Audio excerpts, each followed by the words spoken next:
This podcast episode is sponsored by Steve Goldberg in honor of his wife, Melissa, on the occasion of their second anniversary. And from all of us at Torch, and from the entire podcast listenership, we wish them a hearty, happy anniversary, and we wish them many happy returns. If you would like to sponsor a podcast episode in honor of your wife, or for any reason at all, please email me. My email address is rabbiwolbe@gmail.com. Now, before we begin, I want to give a quick shout out to a podcast episode that I did last week. It was on the Parsha podcast, Parshas Re'eh. It was titled Influencing People. And if you have not gotten a chance to listen to it, it was one of my favorite episodes that I have ever done. And it may be worth your time to give it a listen if you have not yet done so. So I was thinking to discuss the following critical subject. As many of you know, our organization Torch, over the last couple of months, has unveiled a new program. We call it the Mitzvah Magnets, the Shabbat light switch covers. I've spoken about them in the past. Essentially, it's a little device that goes on a light switch. You put it on before Shabbat, and that prevents you from accidentally triggering the light, flicking it on or off, and that way we could fulfill Shabbat a little bit with this assurance of knowing that we have this extra prophylactic, this extra prevention against flipping on or off the lights. This is a project that we unveiled a couple of months ago. And thank God, we've given away many hundreds, maybe even thousands of these Shabbat light switch covers, these mitzvah magnets, and we still have thousands of them to give away. And go to our website, torchweb.org, to get yours. But I was thinking, this costed a lot of money. This was a huge investment of capital. And the question that I want to address today is, maybe the funds could have been dedicated to a better use. Why is it so important to God, to humanity, to us, that we don't flip on or off the lights on Shabbat? Now, granted, the mitzvah magnet, the Shabbat light switch cover, is a lot of fun to play with, even during the week. Even if you are not flipping on or off the light, it's something which is a lot of fun. But still, Shabbat is such a central part of our religion. And there's many draconian laws and restrictions. And one of them, of course, is involved with turning on or off electricity. And it's not immediately clear why these are so important and why these are so meaningful. So I thought this was a subject to kind of address, to explore what is so important about Shabbat that warrants such a big investment and such a big focus of our religion. Now, I think the easy answer, or at least the basic answer, is that, even in common parlance, there's the idea of a sabbatical. People need a break.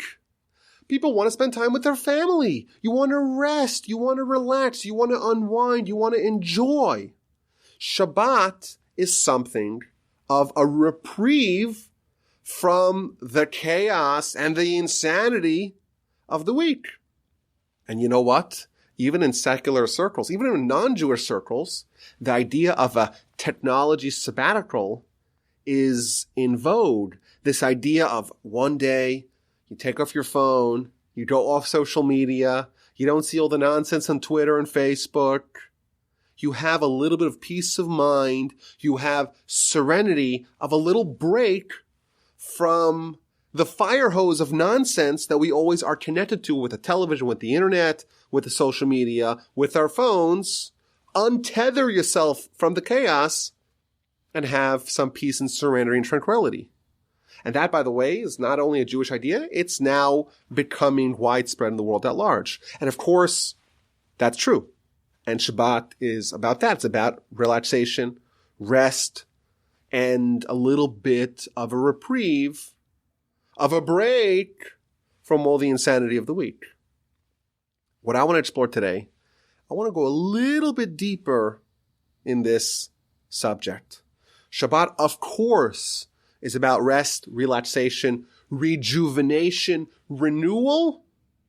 what I want to do today is explore the essence of Shabbat, the essential holiness and power of Shabbat, and take our understanding of Shabbat to a different level. So, of course, it is superfluous to say that Shabbat, that Shabbos, and Shabbat observance is a central pillar of Jewish law and Jewish philosophy. Of course, the Ten Commandments, the digest, if you will, of Jewish belief, of Torah, it features prominently the idea of Shabbat. And if you go to Exodus chapter 20, it says quite clearly, remember the Shabbat, Zacharis Yom HaShabbos L'Kadsho. And you fast forward to Deuteronomy, where it has the second time where it repeats, where Moshe, before he passes, he repeats the Ten Commandments. Shamaris Yom HaShabbos L'Kadsho, guard, observe the Shabbat to sanctify it. Obviously, if Shabbat is in the Ten Commandments, it is a central component of Torah and of our religion. But you open up the Talmud, and you discover some crazy teaching, some wild ideas about Shabbat. So, for example, the Talmud tells us that you could put all of Torah, all of the mitzvos, on one side of a scale, and you put Shabbat, the single mitzvah of Shabbat, on the other side of the scale, and they're equal. Shabbat is equal to all of Torah. You take all of Torah, the obsession of our nation, the pastime of our people, what we've been teaching and preaching and studying for thousands of years. All of it, and you want to distill it into one idea, it's Shabbat. Shabbat encapsulates everything the Torah is all about. Obviously, it's a lot more than just rest, rejuvenation, and relaxation. The Talmud in the book of Shabbos, page 118b, tells us that it is also a get-out-of-jail-free card. Talmud tells us if someone observes, obeys Shabbat, adheres to Shabbat properly, even if they do idolatry, like the generation of Enosh, forgiven. What an amazing teaching. You could do all the worst sin in the world, idolatry. You observe Shabbat, it's cleansed. There's something so powerful about Shabbat observance that it's even able to cleanse the worst of the worst, the sin of idolatry. Moreover, continues the Talmud, it is the key to Jewish hegemony and security. Had the Jewish people observed the Shabbat, no nation would be able to triumph over us. Moreover, it's the key of messianic redemption. Again, continues the Talmud, the book of Shabbos, page 118b. If the Jewish people, if they only observe 2 Shabboses properly, according to the dicta of halacha, miyad, right away, they are redeemed. Our nation has been yearning, has been pining for Messiah for thousands of years. Our children are reared on this messianic dream, this ambition, this awaiting of Messiah. It's half of our prayers. It's the national desire of our people. And the Talmud tells us that the lever, so to speak, that we need to push to effectuate Messiah, observance of Shabbat. Shabbat, again, is much more than rest, relaxation, rejuvenation. It is the lever that we pull to fulfill our national destiny, to effectuate Messiah. We're clearly discovering that there's something a lot deeper going on beneath the surface. Moreover, the Talmud tells us that there's something uniquely Jewish about this particular mitzvah. So, for example, there's a verse that we say multiple times over Shabbat. It's part of the Friday night prayer. It's part of the Shabbat lunch, the Shabbat morning kiddush. And we read, Vishamru b'nei Yisrael HaShabbos. Let the children of Israel observe the Shabbat. For them it is an eternal covenant. between me, i.e. God, and the children of Israel. There's something about Shabbat that is binding God and the Jewish people. It's a sign, an eternal covenant, an eternal sign between God and the Jewish people. There's something unique about the Jewish nation and what we represent that is manifested in Shabbat. So again, our national mission can be distilled to the idea that we are here to perfect the world, to bring the world to Messiah. And our nation embodies this idea that there's something between God and the Jewish people, some sort of partnership, some sort of covenant, some sort of agreement, some sort of sign. God, Jewish people, we're bound with Shabbat forever. So there's obviously very deep ideas being conveyed here, and it's not immediately clear what is the essence of Shabbat. Now, as an aside, there's 3 mitzvos that we are told are signs between God and the Jewish people.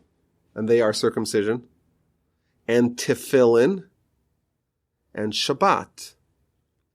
The Talmud tells us that these signs are almost like witnesses who testify to this unique bond between our nation and God. And we know a Jewish court demands a minimum of 2 witnesses for testimony to be considered credible. And therefore, says the Talmud, why don't we wear tefillin on Shabbat? We only wear it during the week because we always need to have 2 witnesses testifying to this unique bond between God and the Jewish people. And during the week, we have our circumcision and we have our tefillin. And on Shabbat, the day of Shabbat itself is this sign, and therefore we don't need to wear our tefillin. But this idea of a sign, you drive to retail stores across the country, and of course, sadly, there's a lot of small businesses that are going out of business. The retail sector in this country and really all over the world has been devastated because of coronavirus. There's all kinds of vacancies everywhere. But of course, there were some stores that just closed up shop. There was a lockdown, and they closed for a couple of weeks, 15 days to slow the spread. And there were some stores that closed permanently. What's the difference between a store that is temporarily closed and a store that is permanently closed? The difference is the sign. If you are still in business, the sign still features your store's name. Maybe there's a little sign at the door. Okay, we'll be opened in a couple of weeks, whatever it is. But the second the sign is taken down and the realtors are trying to fill up the vacancy, we're looking for a new renter or a new tenant here. The second the sign is down, that's it. You're out of business. The Jewish people, we've had our ups and downs. We've had our ebbs and flows throughout history.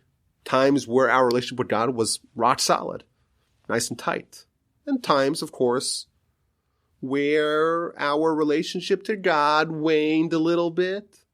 Our commitment to Torah was a little bit iffy.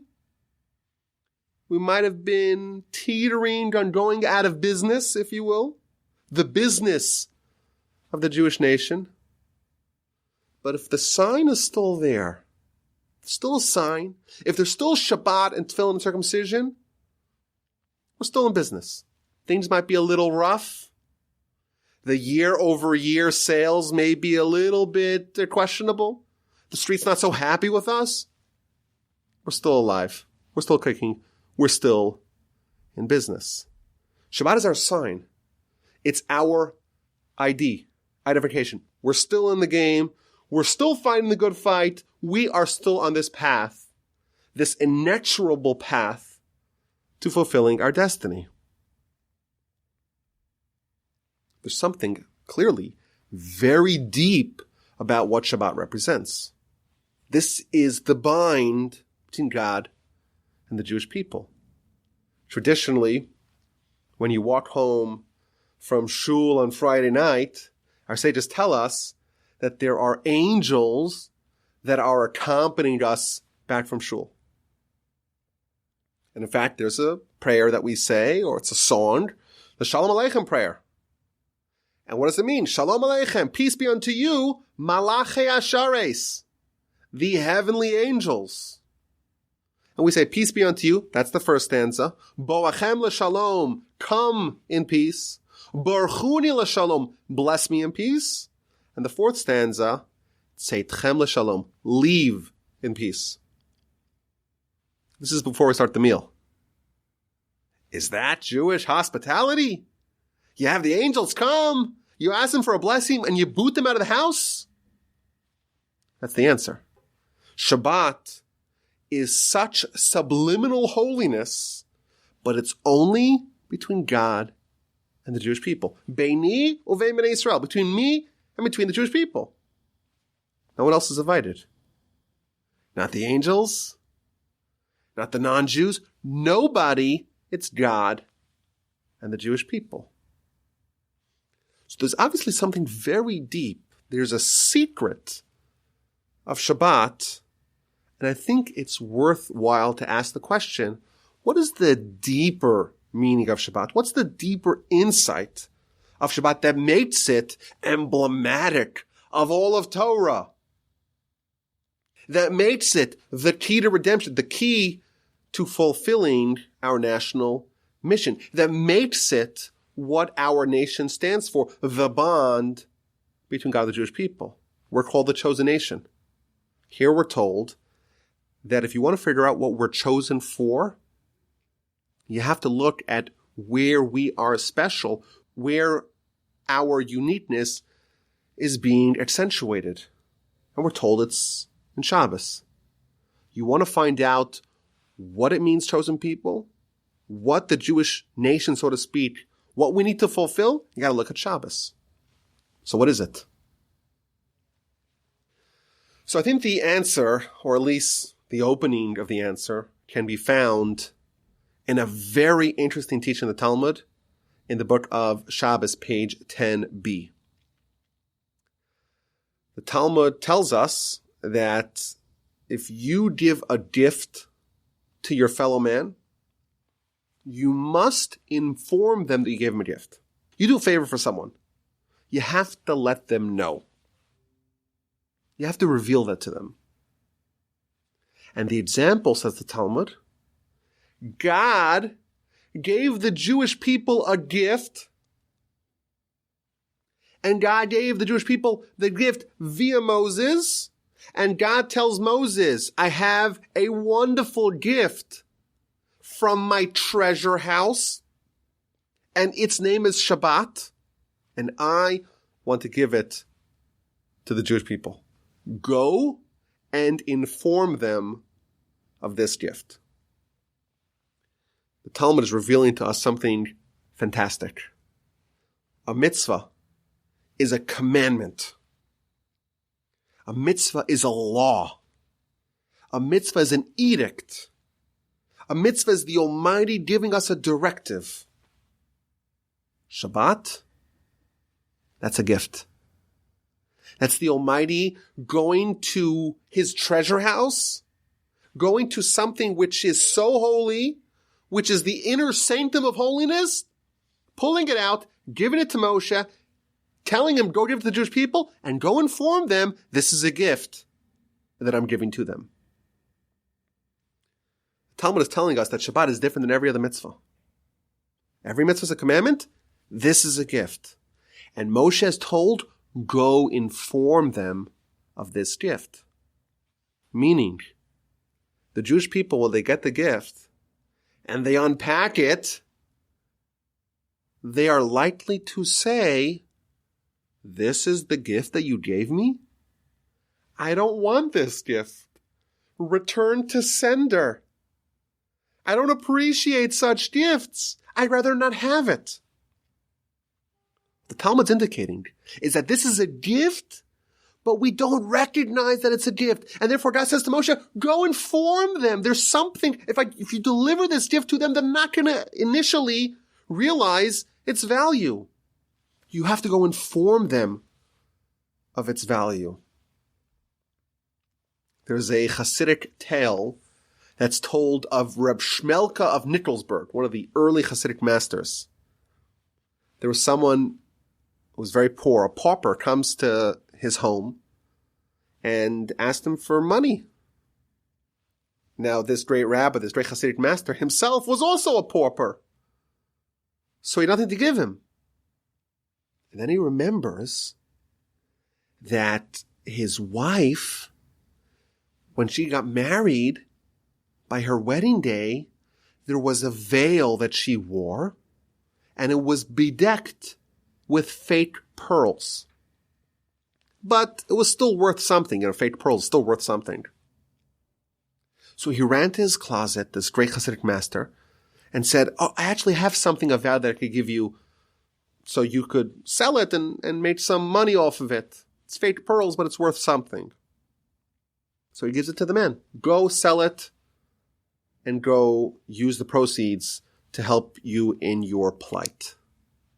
So the man leaves, and the great rabbi's wife shows up, and she found out what happened. And she says to him, "What did you do? Those weren't fake pearls. Those were real pearls. It was worth a lot of money. And you gave it to this pauper?"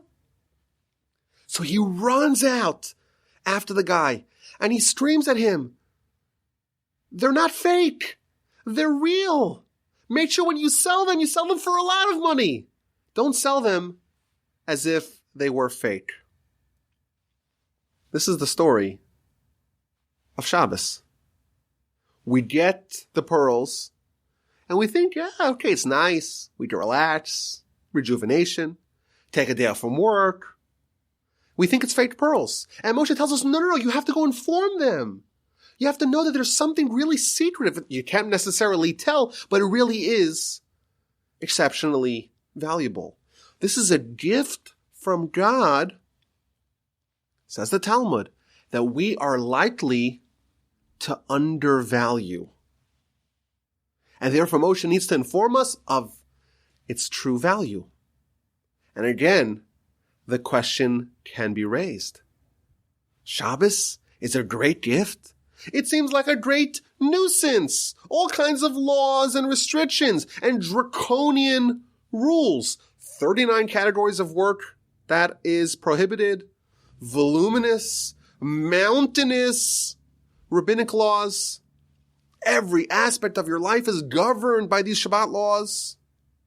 And you really have to study it well to know it. And I have over here in my hand the 7 volumes of a digest of the laws of Shabbat. And that's only one thing that I have here in my hand. Here, this is my show and tell. I have a very thick set, 4 volumes of the laws of Shabbat. And this is all from the Torch Center Library. Oh, you know what else I have over here? The 3-volume set of the Digest Laws of Shabbat. And you know what? If you go to yeshiva and you want to study laws of Shabbat, you could spend years studying laws of Shabbat. There's so many details and all kinds of restrictions and prohibitions. You can't do this and you can't do that. The Talmud even says, are you allowed to say hello to your friend? Is that permitted on Shabbat? Says the Talmud, Bikoshi hitiru. It's barely permissible. This is a gift? This is the gift from God's treasure houses?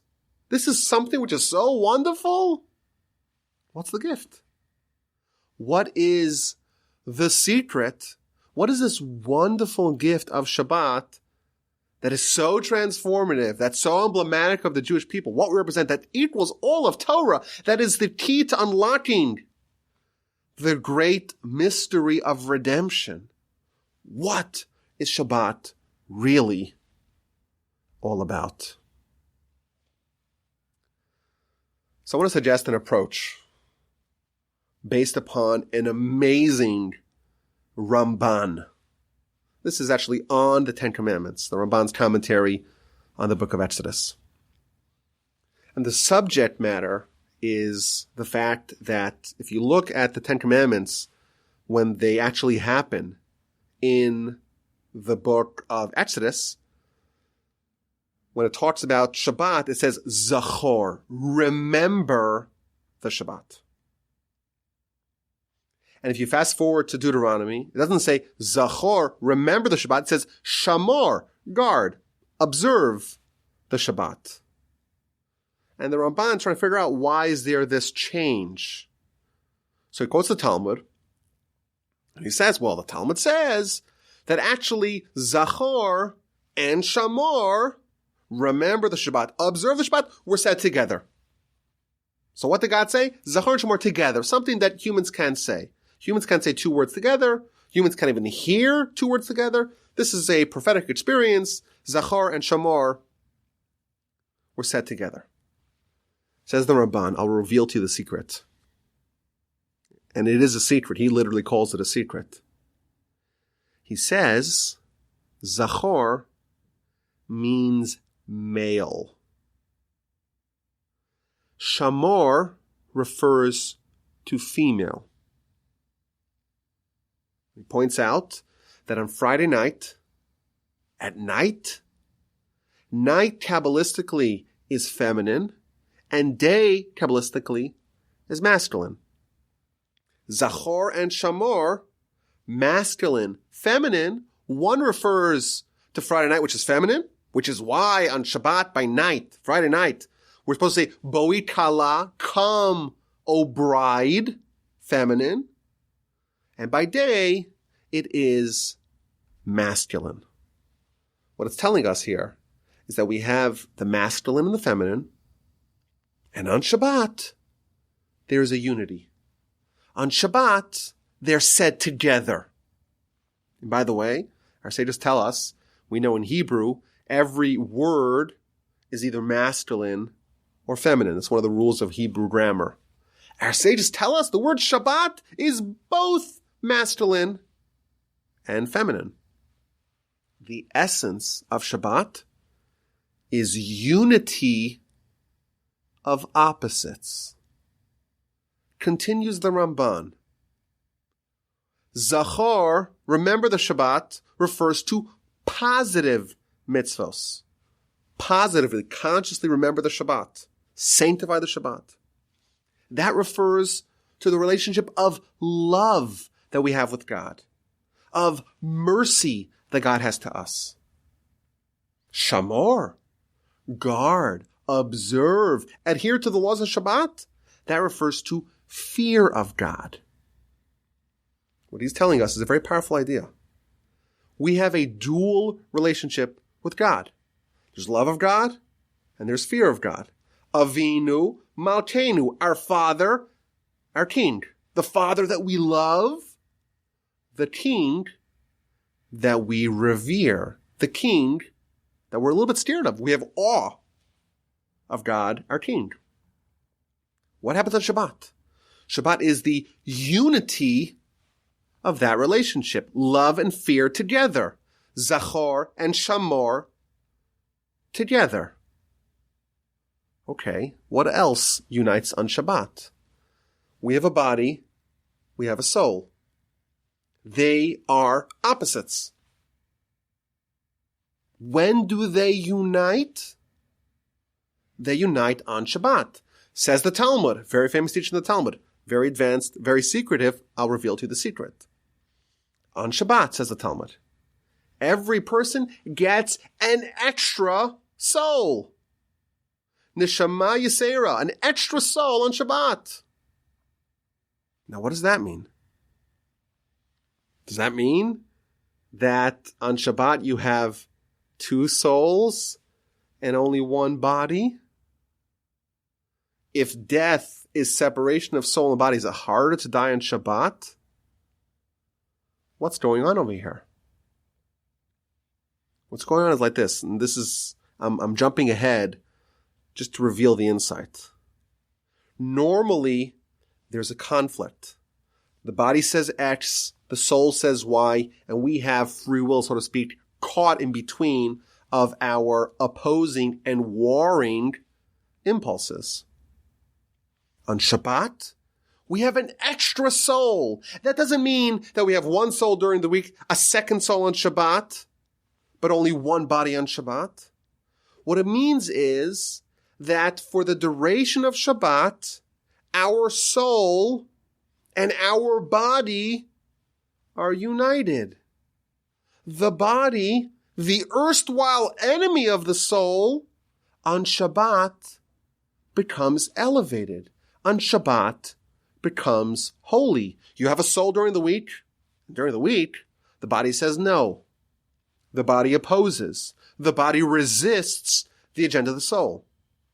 On Shabbat, you have an extra soul, meaning the body itself becomes holy on Shabbat. There's unity of body and soul because the body itself becomes like a soul on Shabbat. Normally, you want to do a mitzvah. Who wants to do the mitzvah? The soul wants to do the mitzvah. Who says no? The body says no. What happens on Shabbat? We're told you have to eat a meal. You have to drink wine. You have to have a feast. You're supposed to relax. You're supposed to take a nap. You're supposed to spend time with your family. That's the mitzvah of Shabbat. Who's behind that mitzvah? The soul wants it because the soul wants the mitzvah. The body also wants it because those things are pleasurable for the body as well. Finally, on Shabbat, the body and soul could agree. The body and soul are both elevated to being like souls. They're both united in purpose in doing the mitzvah. And here is the insight. What is the gift of Shabbat? What is this gift that Moshe is revealing to the Jewish people? Go inform them. They don't get it. They think Shabbat is a list of restrictions and prohibitions and rules and all kinds of things you can't do. They don't realize that this is a gift from God's most inner treasure houses. Shabbat is about uniting opposites. The male, the female, the love of God, the fear of God, the body, the soul, the heavenly world, and this world. You guard the Shabbat, and you testify on Shabbat that God created the world. So the verse says, when someone observes the Shabbat, they are testifying that the Almighty created the world in 6 days, and on Shabbat, He ceased to create. So if you think about that, it sounds like a history lesson. Thousands of years ago, millions of years ago, whenever it was, God created the world in 6 days, whatever that means. On the seventh day, He ceased to create. It sounds like Shabbat is testifying to ancient history. There's a very, very, very deep point here. Shabbat is very relevant. It's not just about testifying about history. We believe God created the world, but left it unfinished. The whole world. God created the world, left it unfinished. The world is still not perfect. And why is it not perfect? Because this world is different than the heavenly spheres. This world, it's possible to be an atheist. It's possible to live your whole life and not acknowledge God because God's presence is not tangible to all in this world. The creation is amazing, 99.9% of the way done. There's a little bit that has not yet been done. And who's going to finish God's creation? Who's going to finish the job? Us. That is our job. We are God's partners in finishing creation. How do we do that? How does the Jewish nation complete what God started? That is Shabbat. To unite the two opposite worlds, to create parity between the heavenly realm and here, to make this world indistinguishable from the spiritual world, to make the body like the soul. to transform the world from a world that by default denies God into a world that exhibits, that manifests him completely. There's an amazing teaching in the Talmud. If I read you this teaching in the Talmud at the beginning, you would say, Rabbi, you're making this up. Someone who declares on Friday night that God created the world in 6 days and rested on day 7, it's as if that person is a partner with God in Genesis, in creation. The Talmud says, this is again from the Talmud, the book of Shabbos, page 119b. Humans can partner with God in creation? Creation is over and done with. God created the world 6 days, 7th day he rested. Okay, we have a complete world. Now we're living in that world. Says the Talmud, no. God's creation is not yet complete. And if someone declares on Shabbat that God is the creator, he is becoming a partner with God in creation in Genesis. There's an incredibly deep and profound insight. This world is not yet finished. It's still under construction. God created the world and left a little bit for us to do. And what is that we need to do? We have to take this world and make God's presence in it ubiquitous. And how do we do that? By testifying to him. And by doing that, we're bringing God into this world. We're uniting the two worlds. We're taking our body that could ignore God and making it like our soul, to whom God is undeniable. And when we do that, when we obey, observe the Shabbat, fulfill the role of Shabbat, it's redemption. We've done our job. We've perfected the world. We've brought God into this world. We've completed our mission. And we can move on to the next epoch of history. God gave us a gift. It's an amazing gift. It is the tool to be able to be partners with God in creation. We could be creators of heaven and earth, says the Talmud. We could be partners with God in that endeavor. What incredible empowerment. How do we do that? What does it even mean? That means that when we testify to God's existence, we're finishing that last brick of creation, that last component of creation that was not yet done. Because God created a world where he could be obscured. And by us revealing God in this world, we are finishing creation. We're fulfilling our national mission.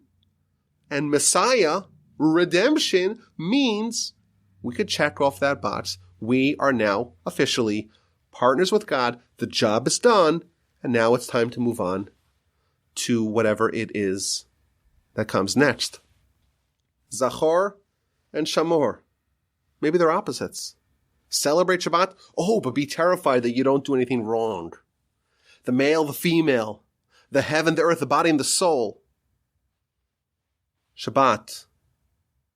We could unify them, and we could become legitimate partners with God in creating the world. And once it's done, you ask the question, who created the world? Well, God created most of it. Talmud reveals to us with the secret, the gift of Shabbat that comes from God himself. It's God's, so to speak, blueprint for creating the world. We too can become partners with God. We look at Shabbat now and we ask the question, well, what's it all about? Why do we have all these restrictions? And of course, there's a very good answer. If you look at it at a very superficial level, you'll say, well, Shabbat is a nice time to have a sabbatical, to unwind, free yourself from the phone and from the TV, and from social media, have quality time with your family, spend time with your children, have a lavish feast. That's the fake pearls. Moshe is revealing to us. Moshe is urged to go tell them what it's really about. Tell them that when they bring about God in this world, they're becoming partners with me in creation.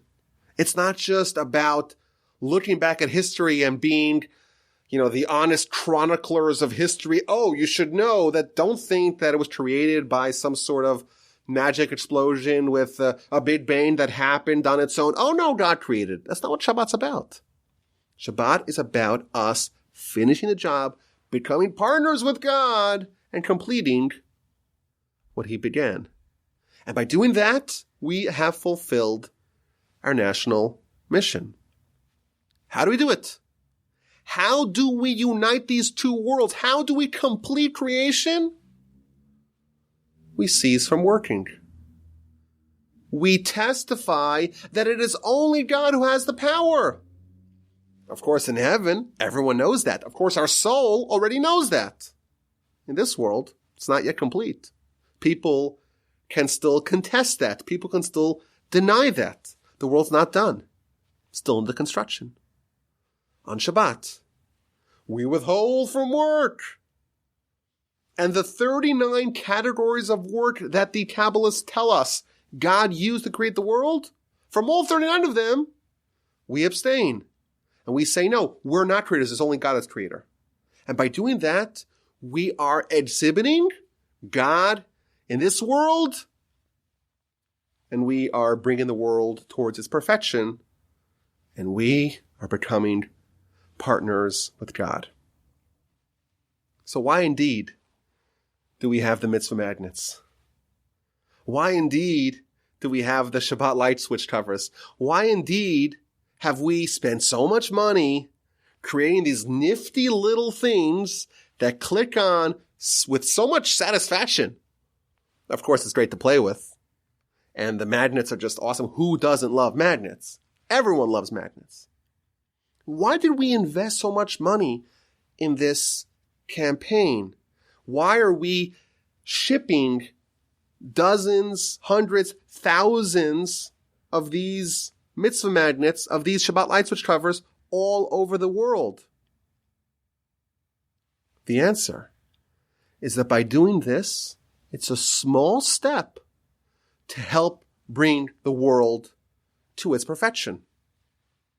If on Friday night, before Shabbat starts, a Jew takes a mitzvah magnet, takes a Shabbat light switch cover, and with great satisfaction clicks it onto a light switch. And by doing that, makes a declaration and makes a determination and makes a choice to say, for the next 24 hours, for the rest of the Shabbat, this is off limits. By doing that, there is one little corner in the world where the job of our nation is being fulfilled. There's one little foothold of holiness. There's a small beachhead of God in our homes. And until every Jewish home in the world has a Shabbat light switch cover on every one of its lights for Shabbat, we know that our nation still has its work cut out for us. So I urge everyone, go to torchwarm.org, put in your information, and again, we will send this to you for free. And you should know that, of course, there are benefits of Shabbat that everyone recognizes. Of course. When you withdraw yourself a little from the world, you could appreciate it more. You could have this little oasis of withdrawal from the world at large on Shabbat. Spend time with your family. Unplug your phone. I guarantee you the world will still be standing on Motzei Shabbos after Shabbos is over. Of course, those are the benefits. But the Talmud reveals to us there's a very powerful and wonderful gift in Shabbat. And you know what? Initially, we don't see the value. We say, you know what? God, you can keep the gift. It sounds like so much hard work. And you got to know all the laws. And there's so many details. But the Talmud cuts right through all of that and says, what's the essence? The essence of it all is the Almighty extending to us the invitation. Do you want to be my partner in Genesis? It's not about remembering history. It's about saying Genesis is not yet complete. When it is complete, that's Messiah. When the Jewish people have done this, when the Jewish people have publicized in the world that God exists, when there's parity, when there's unity in these worlds, our job as a nation is done. With this understanding, Shabbat indeed is a great gift. We could be creators, partners with God. What an amazing opportunity. And with the mitzvah magnets, with the Shabbat License cover, it's a small step. It's a small investment to join, so to speak, this syndication, if you will.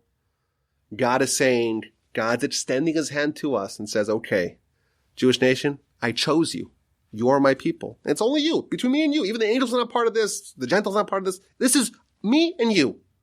This is what our nation stands for. Our nation is being given this bargain by God. Come on board. Help me finish what I began. 6 days, I rested the 7th. And now, when you observe the Shabbat, you are bringing the world towards its completion.